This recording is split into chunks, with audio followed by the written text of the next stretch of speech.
ರಾಜ್ಯದಲ್ಲಿ ಬಿಜೆಪಿ ರಾಜ್ಯಾಧ್ಯಕ್ಷ ಸ್ಥಾನಕ್ಕೆ ಆಯ್ಕೆ ಪ್ರಕ್ರಿಯೆಗೆ ಶೀಘ್ರದಲ್ಲೇ ಚಾಲನೆ ಸಿಗುವ ಸಾಧ್ಯತೆ ಇದೆ. ಇನ್ನೊಂದು ವಾರದಲ್ಲಿ ರಾಜ್ಯಕ್ಕೆ ಚುನಾವಣಾ ಉಸ್ತುವಾರಿ ಶಿವರಾಜ್ ಸಿಂಗ್ ಚೌಹಾಣ್ ಆಗಮಿಸುವ ಬಗ್ಗೆ ಚರ್ಚೆ ಶುರುವಾಗಿದೆ.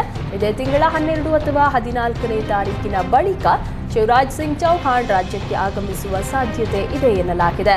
ಚೌಹಾಣ್ ರಾಜ್ಯಾಧ್ಯಕ್ಷ ಚುನಾವಣೆ ಕುರಿತು ಯಾರನ್ನ ನೇಮಕ ಮಾಡಿದರೆ ಅನುಕೂಲ ಎಂಬುದರ ಬಗ್ಗೆ ಪಕ್ಷದ ರಾಜ್ಯ ನಾಯಕರ ಜೊತೆಯಲ್ಲಿ ಚರ್ಚಿಸಿ ಅಭಿಪ್ರಾಯ ಸಂಗ್ರಹ ಮಾಡಲಿದ್ದಾರೆ. ಬಳಿಕ ದೆಹಲಿಗೆ ವಾಪಸ್ಸಾಗಲಿರುವ ಶಿವರಾಜ್ ಸಿಂಗ್ ಚೌಹಾಣ್ ಹೈಕಮಾಂಡ್ಗೆ ವರದಿಯನ್ನ ಸಲ್ಲಿಸಲಿದ್ದಾರೆ.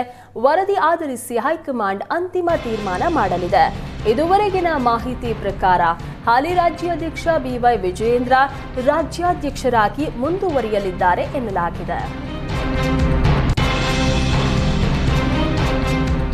ಬೆಂಗಳೂರಿನಲ್ಲಿ ಮತ್ತೆ ಮುಂದಿನ ಸಿಎಂ ಡಿಕೆಶಿ ಘೋಷಣೆ ಮೊಳಗಿದೆ. ಯಶವಂತಪುರ ಸುತ್ತಮುತ್ತ ವೈಟ್ ಟ್ಯಾಪಿಂಗ್ ಕಾಮಗಾರಿ ಯೋಜನೆಗೆ ಡಿಕೆಶಿ ಚಾಲನೆ ಕೊಟ್ಟರು. ಈ ವೇಳೆ ಅಲ್ಲೇ ಡಿಕೆಶಿ ಅಭಿಮಾನಿಯೊಬ್ಬ ಮುಂದಿನ ಸಿಎಂ ಡಿಕೆಶಿ ಅಂತ ಘೋಷಣೆ ಕೂಗಿದ. ಅಭಿಮಾನಿ ವರ್ತನೆಗೆ ಕೋಪಗೊಂಡ ಡಿಕೆಶಿ ಆತನ ಕೈಗೆ ಕಬ್ಬಿಣ ಕೊಡಿ ಅಂತ ಹೇಳಿದ್ರು. ದರ್ಶನ್ ಅಂಡ್ ಗ್ಯಾಂಗ್ ಇಂದು ಕೋರ್ಟ್ ಮುಂದೆ ಹಾಜರಾಗಬೇಕಾಗಿದೆ. 57ನೇ ಸಿಸಿಎಚ್ ಕೋರ್ಟ್ಗೆ 17 ಆರೋಪಿಗಳು ಬರಲಿದ್ದಾರೆ. ರೇಣುಕಾಸ್ವಾಮಿ ಕೊಲೆ ಕೇಸ್ನಲ್ಲಿ ಡಿ ಗ್ಯಾಂಗ್ನ ಎಲ್ಲ ಆರೋಪಿಗಳಿಗೂ ಕೋರ್ಟ್ ಜಾಮೀನನ್ನ ನೀಡಿತ್ತು. ಅಲ್ಲದೆ ಎಲ್ಲಿಗೆ ಹೋದ್ರೂ ಪ್ರತಿ ತಿಂಗಳು ದರ್ಶನ್, ಪವಿತ್ರ ಸೇರಿ ಎಲ್ಲರೂ ಹಾಜರಾಗಬೇಕು ಅಂತ ಷರತ್ತನ್ನ ವಿಧಿಸಿತ್ತು. ಹೀಗಾಗಿ ನ್ಯಾಯಮೂರ್ತಿ ಜೈಶಂಕರ್ ಮುಂದೆ ಎಲ್ಲರೂ ಹಾಜರಾಗಲಿದ್ದಾರೆ. ಇಂದು ಬಹುನಿರೀಕ್ಷಿತ ದ್ವಿತೀಯ ಪಿಯು ಫಲಿತಾಂಶ ಪ್ರಕಟಗೊಳ್ಳಲಿದೆ. ಇಂದು ಮಧ್ಯಾಹ್ನ 12:30ಕ್ಕೆ ಪಿಯು ಫಲಿತಾಂಶ ಹೊರಬೀಳಲಿದ್ದು, ಮಧ್ಯಾಹ್ನ 1:30ರ ಬಳಿಕ ಶಿಕ್ಷಣ ಇಲಾಖೆಯ ಅಧಿಕೃತ ವೆಬ್ಸೈಟ್ಗಳಲ್ಲಿ ಫಲಿತಾಂಶ ಲಭ್ಯವಾಗಲಿದೆ. ಆನ್ಲೈನ್ನಲ್ಲಿ ಮಾರ್ಕ್ಸ್ ಕಾರ್ಡ್ಗಳನ್ನು ಡೌನ್ಲೋಡ್ ಕೂಡ ಮಾಡಿಕೊಳ್ಳಬಹುದಾಗಿದೆ.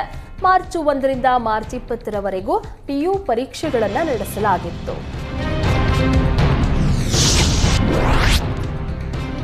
ಸಾಲು ದರ ಹೆಚ್ಚಳದಿಂದ ಕಂಗೆಟ್ಟಿರುವ ಜನತೆಗೆ ಕೇಂದ್ರ ಸರ್ಕಾರ ಬಿಗ್ ಶಾಕ್ ಕೊಟ್ಟಿದೆ. ಕಳೆದ ವಾರವಷ್ಟೇ ಕಮರ್ಷಿಯಲ್ ಗ್ಯಾಸ್ ಸಿಲಿಂಡರ್ ಬೆಲೆ ಏರಿಕೆ ಮಾಡಿದ್ದ ಕೇಂದ್ರ ಇದೀಗ ಗೃಹ ಬಳಕೆ ಸಿಲಿಂಡರ್ ಬೆಲೆಯನ್ನು ಏರಿಸಿದೆ. 14.2 ಕೆಜಿಯ ಎಲ್ಪಿಜಿ ಸಿಲಿಂಡರ್ ಬೆಲೆಯನ್ನ 50 ರೂಪಾಯಿಯಷ್ಟು ಹೆಚ್ಚಳ ಮಾಡಿದೆ. ದರ ಹೆಚ್ಚಳದಿಂದ 803 ರೂಪಾಯಿ ಇದ್ದ ಸಿಲಿಂಡರ್ ದರ 853 ರೂಪಾಯಿಗೆ ಏರಿಕೆ ಕಂಡಿದೆ. ಇನ್ನು ಉಜ್ವಲ ಯೋಜನೆಯ ಫಲಾನುಭವಿಗಳಿಗೂ ದರ ಏರಿಕೆಯ ಬಿಸಿ ತಟ್ಟಿದೆ.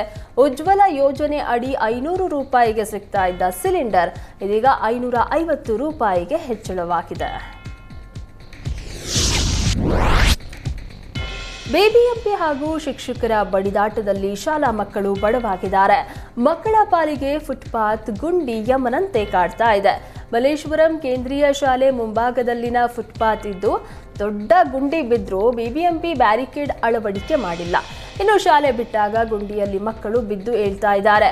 ಫುಟ್ಪಾತ್ ರೆಡಿ ಮಾಡಿಸಿ ಕೊಡುವಂತೆ ಮಕ್ಕಳು ಮನವಿ ಮಾಡಿದ್ರು. ಅಧಿಕಾರಿಗಳು ಕ್ಯಾರೆ ಅಂತಿಲ್ಲ. ಮಕ್ಕಳ ಜೀವದ ಜೊತೆ ಬಿಬಿಎಂಪಿ ಚೆಲ್ಲಾಟ ಆಡ್ತಾ ಇದೆ.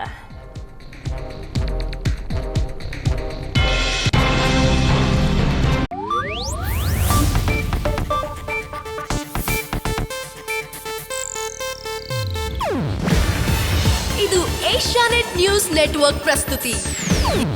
ನೀವು ನೋಡ್ತಿದ್ದೀರಾ ಏಷ್ಯಾನೆಟ್ ಸುವರ್ಣ ನ್ಯೂಸ್.